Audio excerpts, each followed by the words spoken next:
noches, como todos los días jueves a las 21 horas en Aquí y Ahora Salud. Hoy con la presencia de dos psiquiatras de nuestro medio, la conocida doctora Mara Echeverría y el médico residente Pablo Lancetti. Bienvenidos y agradecidos por haber aceptado la invitación. Vamos a hablar de un tema que tiene trascendencia desde el punto de vista cuantitativo, quiere decir de la cantidad, y desde el punto de vista cualitativo, quiere decir de la calidad de la enfermedad, que es actualmente una verdadera epidemia en la Argentina y en el mundo entero, que es la depresión. Vamos a dejarlo con la doctora Mara, que ella nos va a definir qué es la depresión, cuántos tipos hay, qué grados de depresión hay, cómo se la estudia, cómo se la trata, cuáles son sus métodos diagnósticos, es decir, ellos son los que saben, así que toda la audiencia es tuya, doctora. Bueno, muchas gracias. La depresión puede ser tomada como un simple síntoma, que es esta sensación de tener, de estar triste, de estar con con una baja autoestima, con poca voluntad para hacer las cosas, es el perder la sensación de placer frente a situaciones cotidianas que habitualmente a las personas les llama la atención, esto de no poder disfrutar de nada, y que se sostiene a lo mejor en el tiempo, estamos hablando de algunos días, y eso empieza a llamar la atención y puede ser simplemente un síntoma o puede ser que constituya realmente una enfermedad. Muchas veces estos síntomas depresivos aparecen como consecuencia de enfermedades médicas, como puede pasar en el caso de los problemas endocrinos como el hipotiroidismo, que es tan común y que lo vemos con mucha frecuencia en el consultorio cuando tenemos sobre todo mujeres de la edad media que aparecen que normalmente no han tenido depresión y que de repente debutan con un cuadro depresivo, y eso lo primero que nos hace pensar es, averiguar un poco el tema del perfil hormonal, a ver cómo está eso. Pasa también que a veces la depresión puede ser una depresión reactiva como consecuencia de alguna situación en la que se vive ya sea una pérdida. Muchas veces lo que más por ahí notamos es que aparecen frente a las pérdidas, ya sea de una situación, como por ejemplo en el matrimonio, de una situación conyugal que hay una separación, esa pérdida produce un estado depresivo posterior, o bien ante la pérdida de un familiar. Es muy común que vengan a la consulta después de mucho tiempo personas que han tenido pérdidas importantes, como la pérdida de un hijo, y que ese duelo se prolonga en el tiempo y que constituye verdaderamente un cuadro depresivo. Y hay depresiones que son endógenas, que no hay una causa que las pueda explicar, que de por sí aparecen después de unos días, generalmente duran un par de semanas los síntomas estos de falta de voluntad, de tristeza, de desgano. A veces trastornos del sueño, a veces trastornos de la alimentación, es decir, esta pérdida de apetito, o por el contrario, ansiedad y comer más de la cuenta. Y esto genera, sostenido durante unos cuantos días, para nosotros es por lo menos durante más de 2 semanas, sin que haya una causa que la haya desarrollado. La gente por ahí frente a esto no entiende qué es lo que le está pasando, porque no constituye un modo de ser y de repente empieza a estar así.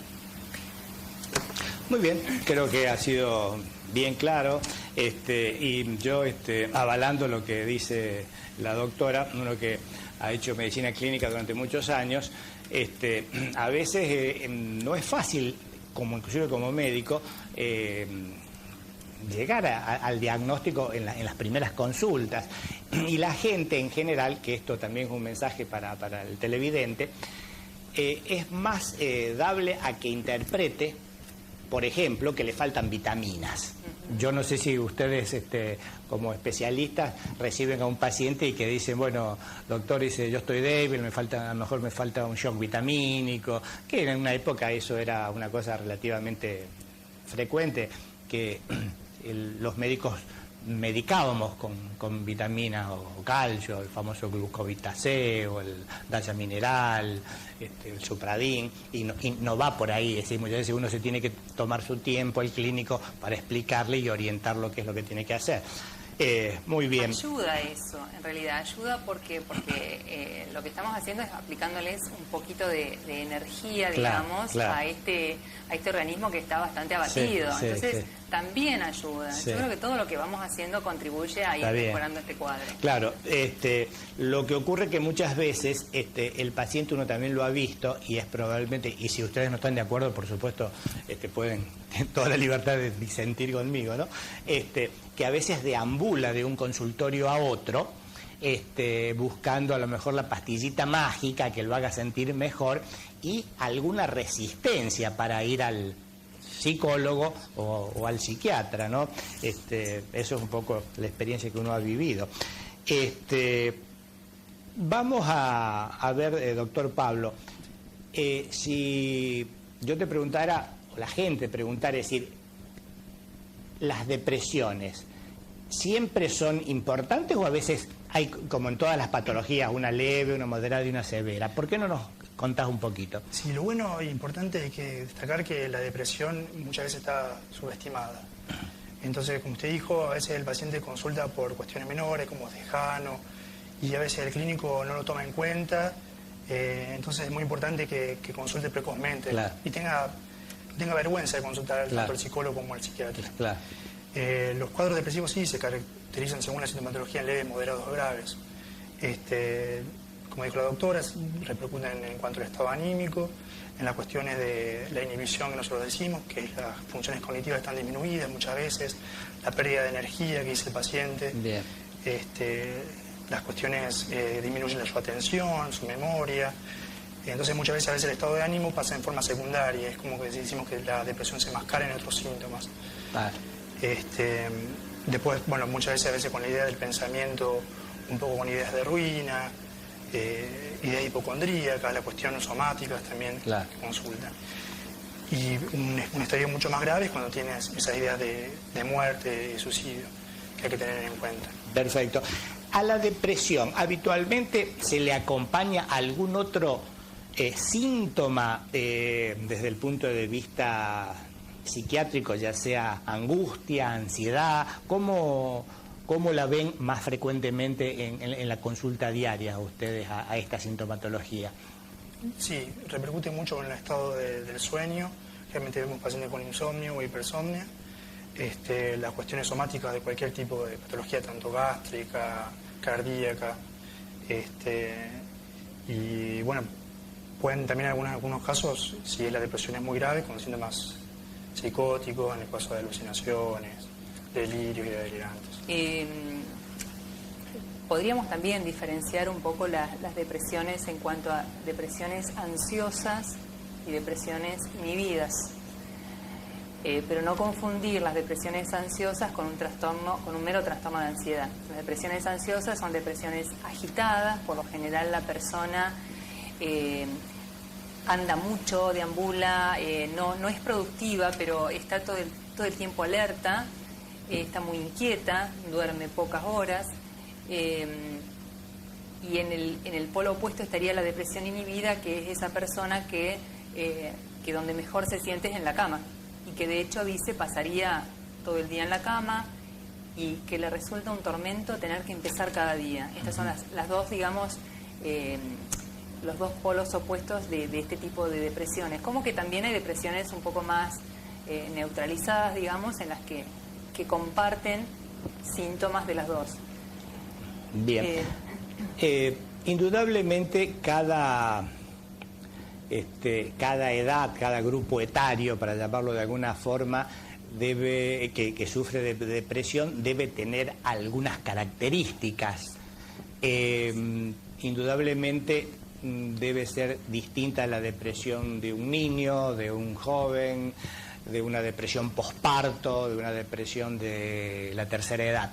¿Por qué no nos hacen algún poco de característica de cada una de ellas? Bueno, empezamos por los niños. Los niños, como no pueden, no se expresan de la misma manera que los adultos, Por ahí uno de los indicadores de la depresión es en el cambio de los comportamientos, que juega menos o que está más quieto o que presenta, como también en el adolescente, estos síntomas de irritabilidad. El niño por ahí tiene crisis de llanto, por ahí se mezcla un poquito el temor, la inseguridad, entonces se apegan más a los padres, tienen temor por el fallecimiento de alguno de los padres. Esas son las manifestaciones, además de bajar el rendimiento escolar, de tener desinterés por ahí por las tareas habituales.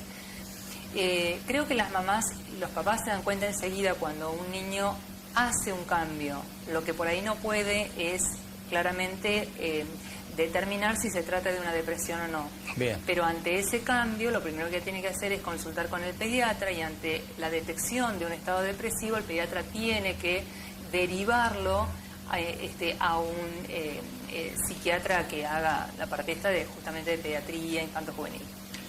Respecto... Sí, también no dejar de lado que a veces la irritabilidad o la agresividad forma parte de la depresión. En cambio, lo diagnostican como trastorno de comportamiento y, bueno, de fondo es una depresión. Perfecto. Creo que ha sido muy importante. Yo rescato lo que vos acabas de decir, Mara, de la interrelación del pediatra, que es el que conoce al niño, el pediatra de cabecera, ¿no es cierto?, con el especialista en niño o infanto-juvenil. En general, en todas las edades pasa que el médico de cabecera, el clínico, sí, es el que conoce bien al paciente. Claro. Y ese es el primero que tiene, claro, que hacer bien, la derivación. Estamos de acuerdo. Nosotros desde acá, de esta tribuna, siempre mandamos el mensaje de que todo paciente debe tener su médico clínico de cabecera, que es el que lo conoce, el que tiene su historia clínica, el que sabe sus enfermedades y sus lamentos, su espíritu, su familia. Es muy importante. Hoy siempre hay una tendencia, por distintos motivos de apuro y demás, que si le duele la cabeza van al neurólogo, si le duele la cintura al traumatólogo, y no es tan así la historia, ¿no es cierto? Siempre hay que empezar por el clínico. Yo, ya figurita repetida que decimos que los clínicos sabemos poco de mucho y los especialistas mucho de poco, pero realmente adhiero a ese concepto. ¿Qué me decís, doctor Pablo, de la depresión posparto? Bueno, la depresión posparto se da en un 10%. Yo en la práctica mucho, yo lo poco que tengo de práctica no la vi mucho, pero bueno, es una depresión que comienza generalmente ya en el periodo de embarazo. De embarazo. Y por eso se dice que es una depresión que es perinatal. Es poco frecuente, lo que hay que tener cuidado en la depresión posparto, las cuestiones psicóticas que pueden acompañar a la depresión. Ajá. Que los cuadros de que la madre no reconoce al chico como propio, bien, tiene una cuestión a veces de ver al chico con cuestiones como que viene del diablo, que no es de ella, el hijo, y puede desencadenar el infanticidio. Entonces, perfecto, el médico tiene que estar muy atento a los cambios que se producen en el embarazo. Bueno, y vos, que no es que tengas muchos años más que el doctor, sino que tenés un poquito más de experiencia. No mientas. Contanos, digamos, alguna experiencia de haber atendido alguna... Sí, he tenido embarazadas que las he seguido con cuadros depresivos, y que después del parto, que uno espera que suceda el milagro, porque de hecho durante el embarazo, por ahí, el relato de la mamá es que no reconoce al hijo como propio, que esto que tengo en la panza no sé qué es. Yo siempre espero que cuando nazca aparezca ese milagro entre cuando te dan al bebé por primera vez, que uno lo tiene, claro, con uno, y no sucede. Y entonces sigo esperando que sí, que suceda el milagro más adelante, y finalmente le lleva a lo mejor un par de meses empezar ese enamoramiento que la mamá tiene con los hijos. Sí, como decía el doctor, hay que tener mucho cuidado, porque en realidad una mamá depresiva, que por más que sea un embarazo deseado, o sea, eso no tiene nada que ver con esta situación. Una mamá depresiva que durante todo el embarazo por ahí no la pasa tan bien, nunca sabemos con qué va a salir al momento de tener a su bebé en brazos. Entonces es un periodo de muchísimo cuidado, de estar muy alertas, de estar vigilantes. Yo siempre digo que cuando la mamá está embarazada, tengo la mamá, no tengo todavía el bebé, entonces tengo que tratar de, en primera instancia, preservar a la vida de la mamá, porque he tenido mamás embarazadas con ideas de suicidio, y tengo que preservarlas, y para preservarlas tengo que medicarlas. Hoy, por suerte, bueno, los obstetras deben temblar conmigo, pero hoy por suerte tenemos un espectro farmacológico que nos da ciertas seguridades respecto de lo que puede pasar durante el embarazo y con ese bebé, y no hemos tenido problemas realmente. Pero siempre cuidando a la mamá. Una vez que la mamá tiene al bebé, en general algo hay que resignar, por lo general se resigna la lactancia para poder retomar el tratamiento y hacerlo como corresponde, claro, y cuidar a la mamá y cuidar al bebé. Puede darse que después del parto, o sea, una mamá que no es depresiva después del parto tenga una depresión postparto. A veces no es necesario medicar, a veces solamente con la contención, porque es un cambio, no solo un cambio a nivel hormonal, es un cambio en la vida de la persona tener un hijo. Claro. Y eso indudablemente genera un montón de sentimientos, de emociones, de pensamientos, hay que otra vez acomodar todo a esa vida. Entonces, bueno, a veces con contención, a veces con la ayuda de la psicóloga, la ayuda del pediatra para saber manejar al bebé. Claro. Todo eso contribuye a mejorar la depresión. Perfecto. Vamos a tener que ir al primer corte, nos hacen seña. Así que dentro de un ratito volvemos a estar con ustedes. Muchísimas gracias por su atención y muchísimas gracias a los profesionales. Gracias.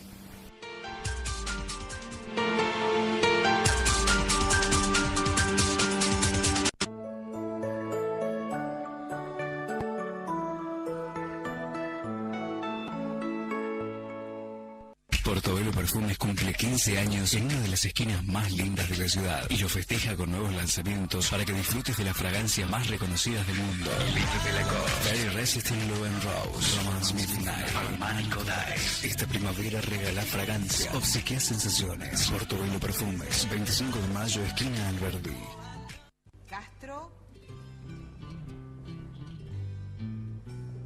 Castro, presente. Herrero, presente. Medina, Presente. Sosa, presente. Bueno, empecemos. La educación te permite progresar y mejorar tu vida. Si sos uno de los 7 millones de argentinos que no pudo terminar el secundario, ahora la Ciudad de Buenos Aires te ofrece un programa para que puedas completar tus estudios de forma gratuita sin importar en qué parte del país vivas. Entra a buenosaires.gov.ar/terminar la secundaria y da el primer paso hacia un futuro mejor. Buenos Aires Ciudad, en todo estás vos.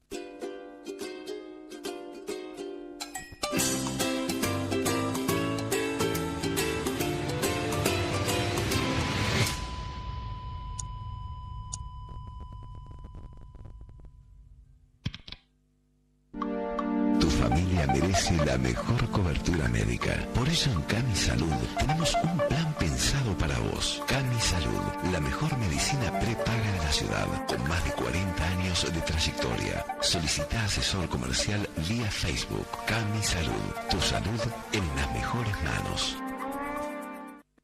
Este domingo podés elegir tu suerte con Telebingo. Hay 1.000.000 de pesos que pueden ser tuyos. O el Clio Mío, uno de los 2 bingos de 100.000 pesos. O una de las 3 líneas de 20.000 pesos. También sorteamos 2 LED de 32 pulgadas. Telebingo, el que sale.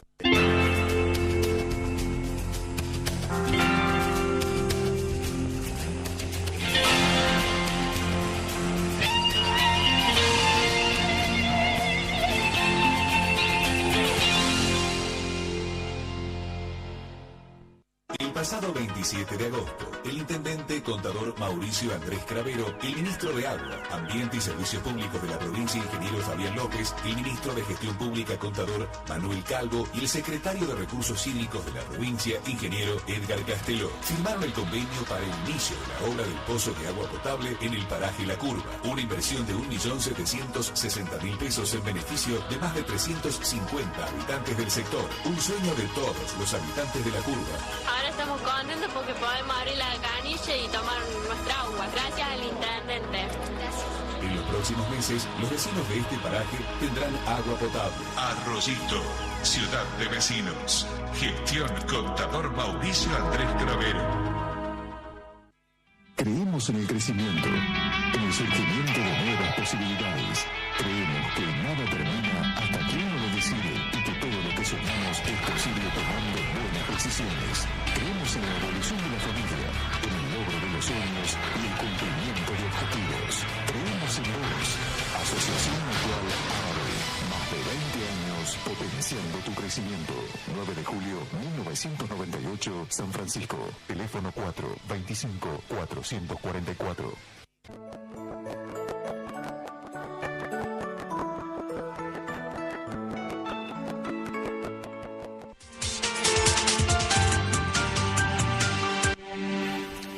Bien, antes de continuar el desarrollo del tema, vamos a tratar de responder algunas preguntas de la audiencia. Pregunta: sufrí depresión por la pérdida de un familiar y mi vida era un desastre. El deporte fue un aliado fundamental para salir adelante. Doctora, ¿qué comentario? Adhiero totalmente. Yo creo que cualquier actividad que uno pueda incorporar y de hecho que pueda explorar, porque muchas veces uno no se da cuenta de que puede tener capacidad para hacer determinadas cosas. Creo que hace bien la actividad física, el deporte, la actividad al aire libre. Creo que son actividades que ayudan, contribuyen muchísimo para mejorar el estado de ánimo. Evidentemente, cuando uno tiene la pérdida de un familiar, y depende del familiar, pero hay pérdidas que son realmente irreparables, todo lo que se haga solamente es para mitigar ese dolor, pero en realidad el dolor está, y no hay pastillas mágicas, no hay tratamientos mágicos. Bien. Bueno, para el doctor Pablo, ahí está. Doctores, dice, pero vamos a dirigírsela a Pablo. Tengo depresión, con ansiedad, por comer mucho. Tengo 67 años. ¿Qué me pueden decir los profesionales? Firma Mari. ¿Qué aconsejarías a Mari? Mari, bueno, que la ansiedad es parte también de la depresión y el aumento del apetito y el aumento de peso es parte, es un síntoma fundamental. Ya si el aumento de peso y le modifica en su estado de vida social, en su estado de salud, que consulte al médico. Como dijimos antes, primero con el clínico. Primero con el clínico y después que consulte con el psicólogo, con el psiquiatra, que pierdan el miedo a consultar. Perfecto. Eso es bueno lo que dijiste al último de no tener miedo de consultar, porque hay cierta como fantasía todavía, a pesar que esto ha mejorado muchísimo, ¿no?, a través de los años, de que una cosa es ir a sentarse al consultorio del clínico, del oculista, del odontólogo, y otra cosa es ir a sentarse en el consultorio, en la sala de espera, no sé, más en las ciudades chicas que la gente, todos nos conocemos, que es más difícil para alguna gente sentarse en el consultorio del psicólogo o del psiquiatra. Pero esto hoy es una cosa muy común, así que no viva mal Mari, agrego yo como clínico, y que consulte a su médico de cabecera y que si necesita ir al psicólogo o al psiquiatra, que lo haga, que se va a sentir mucho mejor. Otra pregunta, dice, ¿quiénes son los profesionales? ¿Podrían repetir los nombres y dónde atienden? Sí, creo que lo dije muy rápido en el primer bloque, vamos a repetirlo. Doctora Mara Echeverría, ella atiende en San Francisco, en Sarmiento 344, y se solicitan turnos a este celular, que es 15 64 50 63. Lo repito, 15 64 50 63. Y el doctor Pablo Lancetti, que es residente de la Clínica Privada de Psicopatología, vamos a dar también su celular, que es 15 61 82 63. Lo vuelvo a repetir, 15 61 82 63. Bien, continuando con el tema de la depresión, se habló de la depresión en la infancia, en la depresión posparto. ¿Qué me podés decir, Mara, de la depresión en la tercera edad? Y ahora ya hay cuarta edad también, es decir, en la gente mayor. ¿Qué tema? ¿Qué tema? ¿Qué tema? Voy a empezar por lo más fácil. Cuando la depresión es la antesala de alguna enfermedad, como puede ser la enfermedad de Alzheimer. Ahí estamos en presencia de personas mayores, de 70 años, que muchas veces empiezan con un cuadro depresivo y en realidad lo que simultáneamente va pasando es un deterioro cognitivo, va teniendo algunos síntomas de pérdida de la memoria, pierden el interés por determinadas actividades, pero al fin no es una depresión en sí misma, sino es la antesala de lo otro. No se asusten, no todas las personas mayores con depresión están haciendo justamente este proceso, pero es una posibilidad. Y digo qué tema porque lo otro tiene que ver con las pérdidas que va teniendo la persona en la tercera, cuarta edad, como dijiste recién. Yo creo que a partir de los 70 años, 65, cuando empieza la jubilación, cuando empieza el periodo de inactividad, paulatinamente las personas empezamos a contabilizar pérdidas para las que no estamos preparados. Entonces me parece que, y en esto me gustaría hacer hincapié, ya tendríamos que estar empezando a prepararnos para esa inactividad, para que eso no se convierta después en una pérdida del sentido de la vida. Porque inexorablemente van pasando los años y porque la ley natural de la vida es así, vamos perdiendo familiares, primero vamos perdiendo los que están en una escala superior, que empezamos los abuelos, los padres, pero después el problema empieza cuando empezamos con las pérdidas de los pares, de cónyuges, de amigos, de gente de nuestra edad, y sumado a eso la pérdida de actividades sociales, la pérdida de una actividad laboral, la pérdida de un bienestar económico. Lamentablemente sabemos que la jubilación no es lo que la palabra quiere decir, no es júbilo, salvo algunas excepciones. Todos trabajamos para que cuando nos jubilemos tengamos algo más, entonces eso también contribuye, y de repente de venir de una vorágine de cosas y frenar de esa manera como nos pasa con la jubilación, entonces esto genera todo un cambio para que no nos preparamos. Yo espero que las generaciones más jóvenes empecemos a tener en cuenta esto y empecemos a prevenir esa situación. O sea, si bien existe la depresión en la tercera o cuarta edad, como en cualquier etapa de la vida, yo podría decirte que esa es una de los motivos que generan depresión en las personas mayores del consultorio, es decir, la mayoría consulta por eso. Bien, creo que has dicho algunas cosas que son rescatables en esto, ¿no? Bueno, toda tu exposición es buena, pero yo me voy a tomar de 2 o 3 cositas que dijiste. Recordando siempre, y los televidentes esto lo saben, pero lo remarcamos, que este programa tiene la idea de hacer conocer lo que se hace en San Francisco, que por suerte ahora se pueden solucionar la mayoría de los problemas aquí en nuestro medio, de hacer modestamente educación sanitaria y con una idea de la medicina preventiva. Entonces a eso yo rescato, es decir, que antes de llegar a la depresión, en la tercera edad, habría que instrumentar las estrategias para seguir de alguna forma activo, ya sea cuando uno se jubila o cuando uno va perdiendo los amigos, los conocidos, los familiares.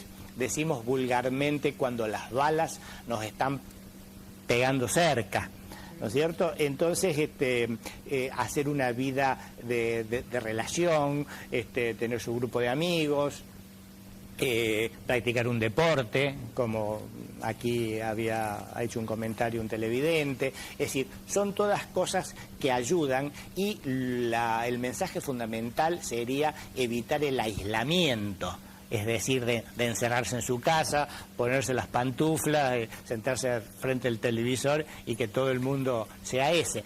Pero, reitero, yo veo que, y me gusta que vos, que no opinemos lo mismo siempre, porque si no es muy aburrido.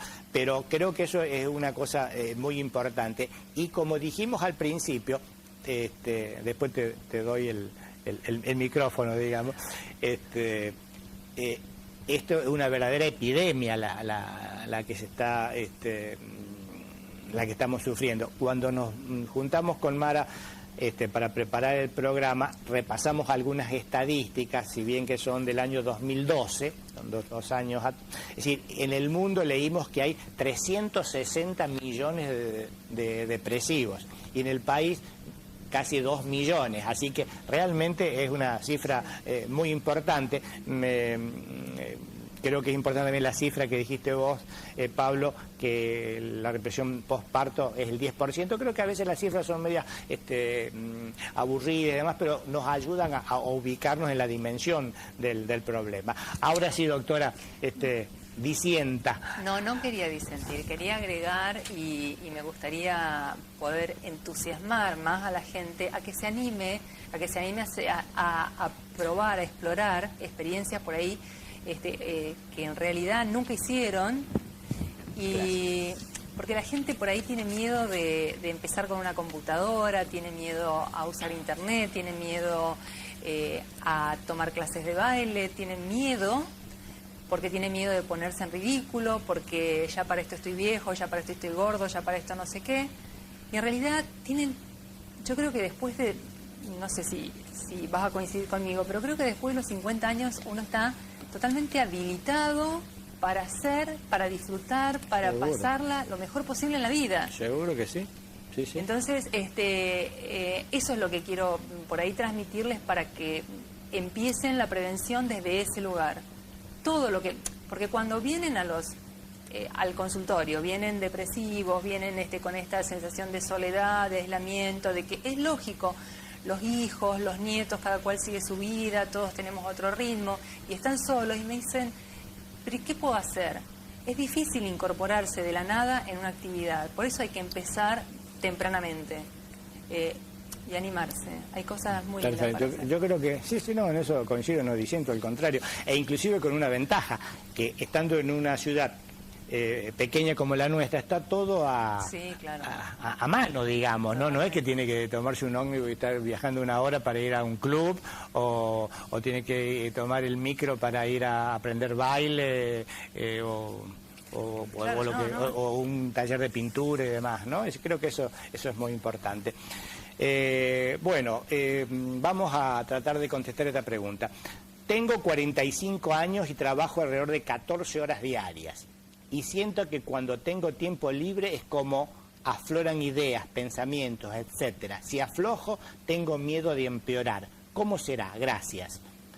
No sé si ustedes lo han entendido la pregunta, yo tengo algunas dudas. ¿La repito? Sí. Tengo 45 años y trabajo alrededor de 14 horas diarias. Y siento que cuando tengo tiempo libre es como que afloran ideas, pensamientos. ¿Serán pensamientos de depresión o de tristeza? Si aflojo, tengo miedo de empeorar. ¿Cómo será? Quiere decir como que, a ver, ¿cómo interpreto?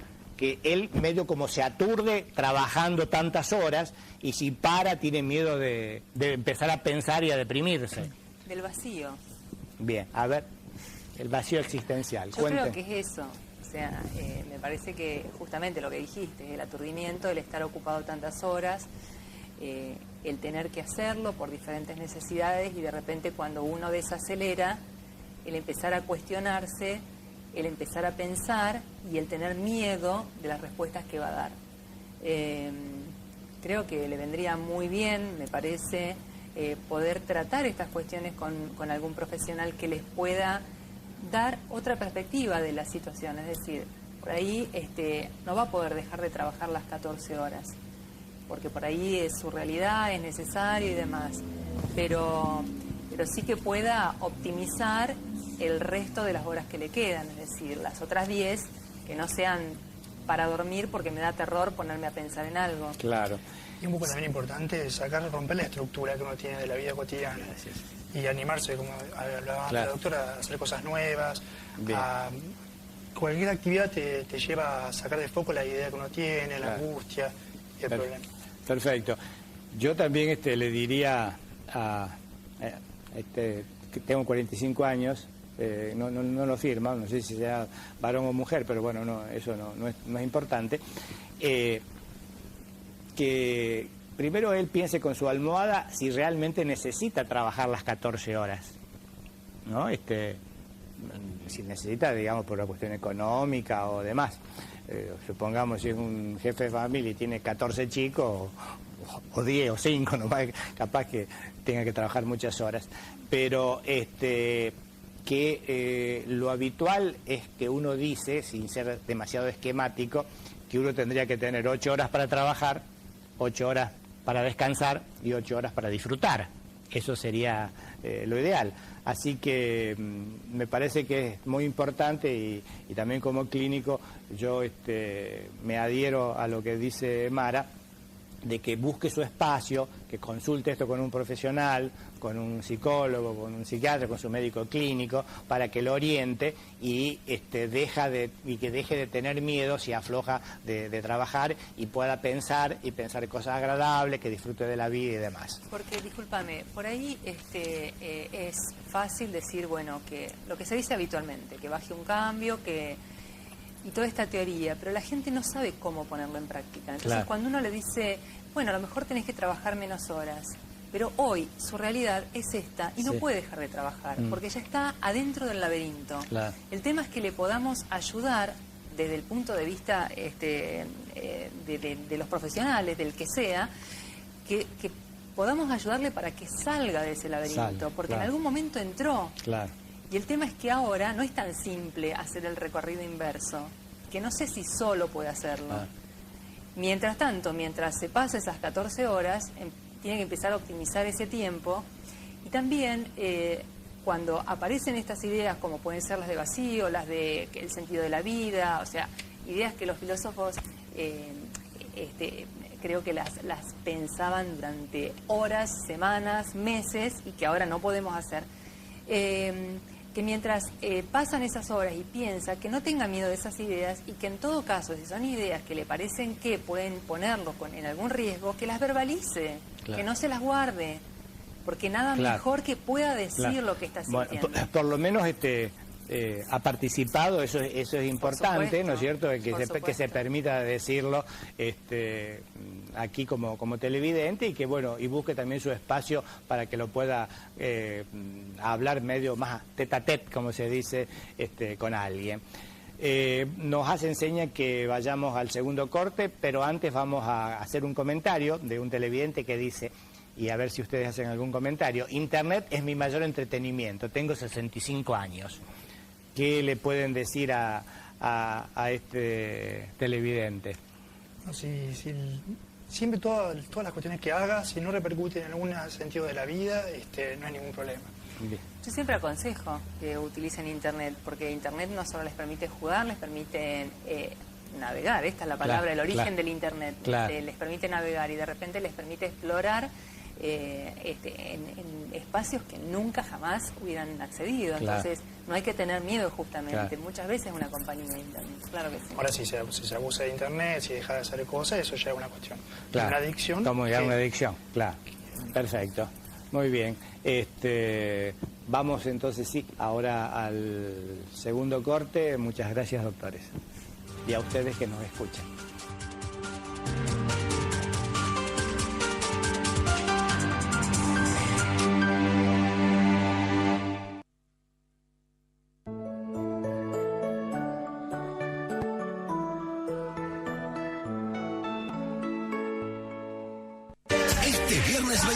Tienes que estar porque Damián graba en vivo para su próximo CD.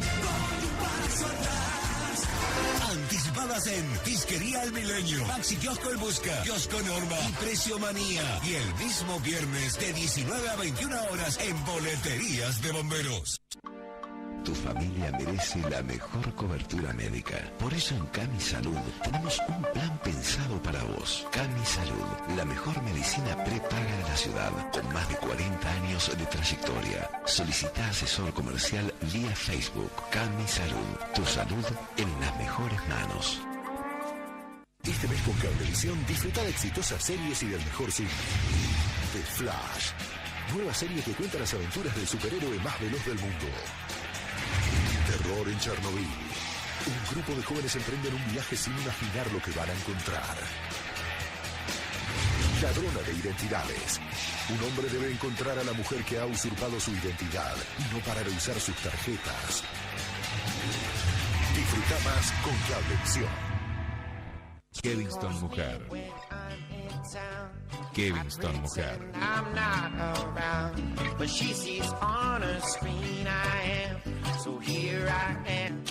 Kevinston Mujer. Primavera-verano. Kevinston Mujer. San Francisco. Aprovecha la promoción Cielo Abierto en la ciudad de San Francisco y disfruta mucho más los viernes. Porque con Nativa compras con un 20% de descuento y hasta en 3 cuotas sin interés. Acordate, solo los viernes y hasta el 30 de septiembre. Compra mejor con Nativa. Consulta condiciones y comercios participantes en Nativa Banco Nación o ingresando en www.nativanacion.com.ar. Nativa, el orgullo de ser nación.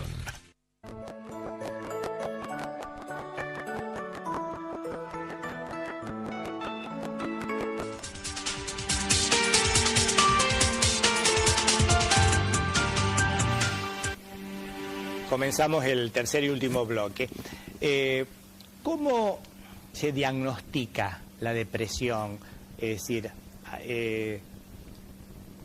¿hay algún análisis, hay algún estudio, además de la conversación con el paciente? ¿Por qué no nos cuentan un poquito?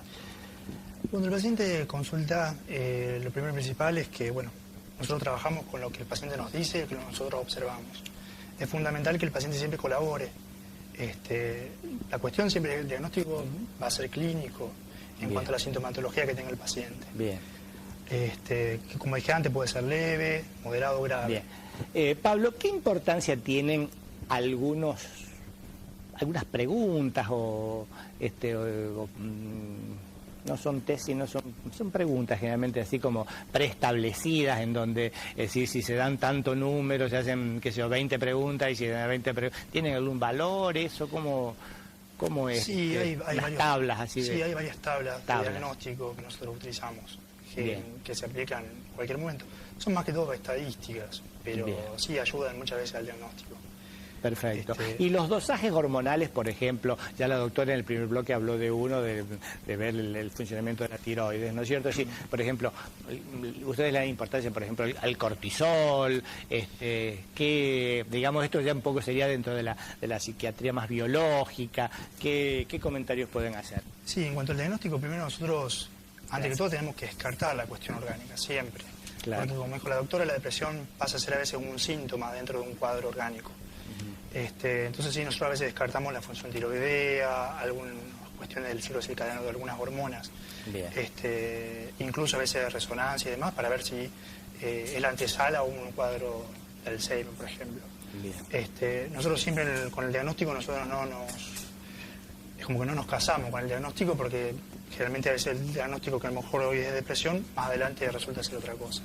Perfecto. Pero es fundamental, sí, que la persona consulta ante cualquier síntoma, consulte, y el médico, bueno, en base a lo que presenta, va a diagnosticar. Bueno, doctora Mari, ¿su opinión con respecto al diagnóstico? Bueno, yo soy más vieja, ¿viste? La parte clínica para mí es fundamental. No hablemos de años. Como decimos los más viejos, la clínica es soberana. Sí. Yo adhiero a eso. En realidad, uno con el paso del tiempo va aprendiendo también a diferenciar los cuadros. Claro. Yo me acuerdo al doctor Alonso, lo recuerdo diciendo, primero cuando un paciente entra tenemos que diferenciar si es psicótico o neurótico. Bueno, esta clasificación era de él y yo adhiero y no sé, algunos pocos más. Pero en realidad uno cuando el paciente entra al consultorio, y vos lo sabés como clínico, uno más o menos ya sabe de qué se está tratando y no porque seamos adivinos. Me parece que es muy importante todo lo que podamos recabar de la información que nos da el paciente. Muchas veces también es importante escuchar al familiar y a veces con eso no alcanza, y ante la sospecha bueno, si hay una enfermedad médica, lo mejor es poder ponerse en contacto con el clínico, es decir, mucho más allá de que uno pueda sugerir, porque por ahí uno puede sugerir un dosaje de hormonas tiroideas y demás. Yo personalmente en general trato de que vuelva a su médico de cabecera y que se haga todo un perfil hormonal y demás. Respecto de lo que es específico de la especialidad, bueno, podría interesarnos hacer un dosaje, en el caso de la depresión, de serotonina, que bueno, no lo explicamos hoy, pero son neurotransmisores que por ahí aparecen, se pueden dosar en sangre. que no nos aportan grandes datos. Está un poco discutido esto, pero por ahí a las personas les hace bien saber que hay un desequilibrio. Yo muchas veces comparo la depresión, trato de situarlas como si fuera un cuadro de diabetes, por ejemplo, y entonces le pregunto al paciente, ¿usted sabe qué es lo que le pasa con la diabetes? No, se queda tranquilo porque sabe que es diabetes y que eso corresponde a algún órgano. Con la depresión por ahí hay un poco de resistencia, porque mucha gente cree que esto es una cuestión de voluntad, de poner voluntad, que a lo que siempre respondo lo mismo, no se puede poner lo que no se tiene, la voluntad está abolida en la depresión, entonces los familiares se quejan. Yo compartí un policonsultorio con el doctor Alonso padre, Alberto Alonso, falleció hace un tiempito, y él sabía decir que pedirle ánimo a los depresivos era como pedirle glóbulos rojos a los anémicos. Tal cual. Es decir, no tienen, por eso tienen anemia, y no tienen, por eso son depresivos. Realmente así es un poco la historia. De hecho, esto nos llevaría mucho más tiempo, pero por ahí sería muy interesante que los familiares pudieran comprender qué pasa con el depresivo, porque es muy difícil estar al lado de un depresivo. Al depresivo por ahí se lo califica de determinadas maneras que son justamente descalificaciones, es decir, no pone voluntad, no se levanta de la cama, no quiere, o empieza a agitarlo, bueno, levantate, vamos a salir, te va a hacer bien estar con gente. Y por ahí otra de las comparaciones, mis pacientes saben que yo a veces hago, es con la gripe. Yo digo, si estuvieras engripado, lo único que desearías es estar en la cama porque hay un cuerpo que no te lleva. Y cuando la gripe empieza a pasar, de a poquito te empezás a levantar. Y con la depresión pasa algo parecido, pero es difícil de que la gente lo entienda. Y volviendo a esto del diagnóstico, por ahí el pedir, no lo pedimos habitualmente, la realidad es que no lo estamos pidiendo habitualmente, esto de pasaje de algunos neurotransmisores, porque nos aportarían datos estadísticos. Sí hay marcadores que no son específicos, pero hay algunos marcadores que ya se están pudiendo ver en determinados estudios por imágenes, como SPECT, por ejemplo, que nos delimitan alguna zona del cerebro que es la que está activa durante un cuadro depresivo. Bien. Pero bueno, hasta ahora es un poco eso, ¿no? Como que no hay mucho más. Perfecto. Vamos a otra pregunta. Hola, estoy medicada con un ansiolítico suave. ¿En cuánto tiempo es aconsejable dejarlo? No sabemos por qué está medicada, es un poco inespecífica la pregunta. Claro, sí, siempre decimos de que la consulta puntual es muy difícil.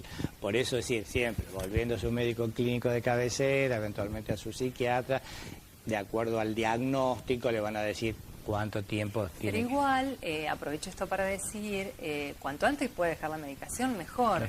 Porque cuanto antes pueda empezar a poner en marcha recursos propios para mitigar esa ansiedad o esa angustia que puede estar sintiendo, mejor. Va a poder prescindir del medicamento y la va a poder manejar de otra manera. Pero es el médico quien decide cuándo dejar la medicación.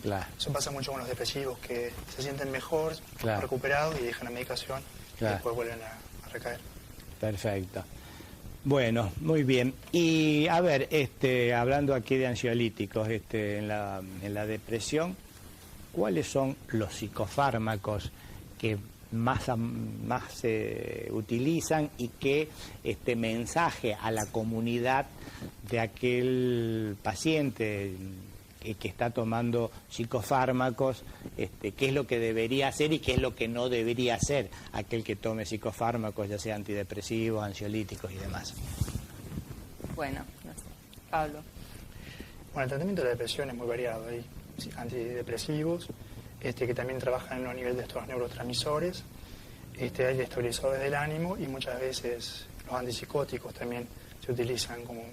Todo depende también del grado de la sintomatología que el paciente tenga. El tratamiento más allá de farmacológico es psicoterapéutico muchas veces. Y la cuestión de la contención familiar. Respecto de de esta combinación de medicamentos que por ahí a la gente le resultan desconocidos, porque lo que la gente normalmente conoce un poco más es lo que es el espectro de ansiolíticos y el espectro de antidepresivos, que fueron, digamos, de toda la vida. Si bien algunos fueron cambiando, que fueron mejorando, hay moléculas que se fueron perfeccionando con mejores o sea, son mejores performances, es decir, son más seguros, no son adictivos. Creo que hay tenemos mejor calidad de vida cuando están con esos tratamientos. La gente todavía muchas veces consulta con cierto temor de decir, pero esto que voy a tomar me va a generar una adicción, lo voy a poder dejar algún día, me va a dopar, es la pregunta de mucha gente. No, yo medicamentos no quiero saber nada. Bueno, lo que siempre trato de explicarles, o tratamos de explicar, es que los medicamentos ahora han cambiado, han mejorado mucho, y del mismo modo que uno empieza a tomarlos, también puede empezar a dejarlos. Ahora, ¿qué pasa? Como decía el doctor, es muy importante la parte psicoterápica, y en esto es muy importante trabajar en lo posible con un psicólogo, es decir, y trabajar con un psicólogo no quiere decir te lo mando y lo ves vos y después lo veo yo. Lo mando, te hablo por teléfono, hablamos, por lo menos claro. Tenemos vamos en la misma dirección. ¿Por qué? Porque como te decía antes, la medicación inicialmente genera un efecto de mejoría, pero cuando dejan la medicación vuelven otra vez, o sea, termina esa inercia y vuelven otra vez a tener los síntomas. ¿Por qué? Porque también tiene que haber alguna transformación a nivel cognitivo de ese tipo de síntomas, es decir, volver a interpretar esos síntomas. Bueno, es decir, en esta enfermedad de la depresión, como la mayoría de las enfermedades, es importantísimo el trabajo interdisciplinario, pero un trabajo interdisciplinario serio, coherente, que realmente esté bien interconectado, porque uno suele decir que muchas veces cuando uno también tiene varios médicos no tiene ninguno. Y una cosa es preferible, digamos, de esa relación, como decir, con el profesional, de hablar por teléfono, de reunirse, de interpretar. Otra de las cosas que creo que, y de acá tan siempre lo decimos de este lugar, no a la automedicación de ningún tipo, y la psiquiátrica menos. Y otra de las cosas importantes es al médico, fundamentalmente al médico clínico y al médico especialista, en el caso de ustedes los psiquiatras, es decir, los pacientes que muchas veces están polimedicados, decir todos los medicamentos que están tomando por la famosa interacción medicamentosa, ¿no es cierto? Eso es muy importante. Y otra cosa que uno le veía y con cierta frecuencia, no sé ahora, digamos, en los últimos años en que yo no hago más medicina asistencial, pero muchos de los antidepresivos en la gente mayor daba la famosa hipotensión postural, que eso era una cosa importante porque los hacía sentir mal, no solo que los hacía sentir mal, sino que a veces los hacía tener una descompostura, una lipotimia, un desmayo, con la caída, con lo que representa para la persona mayor una caída con una eventual fractura de cadera. Entonces, es decir, tener presente fundamentalmente al médico clínico y al médico psiquiatra, esto es para el televidente, es decir, no olvidar todos los medicamentos que están tomando para que el profesional sepa advertir si habrá algún efecto, digamos, adverso o alguna interacción medicamentosa, ¿no? Eso, bueno, mi bocadillo de clínico. Sí, por supuesto. El tema de la hipotensión postural, no sé si todas las personas conocen lo que es, yo lo explico de esta manera.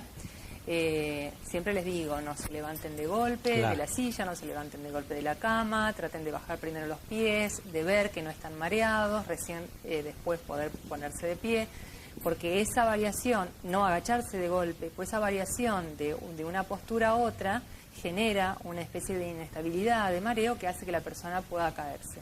Y esto es porque hay se baja en ese momento la presión arterial, y esa baja de presión es lo que provoca la caída. No tenemos hoy en la parte, digamos, en la parte psicofarmacológica nueva, no tenemos tantos medicamentos que nos traigan esos problemas. De hecho, tenemos algunos medicamentos antidepresivos que se utilizan con cierta seguridad para aquellas personas que tienen problemas cardiovasculares. Bien. Porque de hecho sabes que después de un infarto agudo de miocardio, después de un accidente cerebrovascular, es muy esperable la depresión, o sea, por lo general viene después de eso un cuadro depresivo que hay que atajarlo, ¿cierto? Hay que estar preparado. Bien. Bueno, hemos cumplido el horario, creo que los profesores han sido muy claros.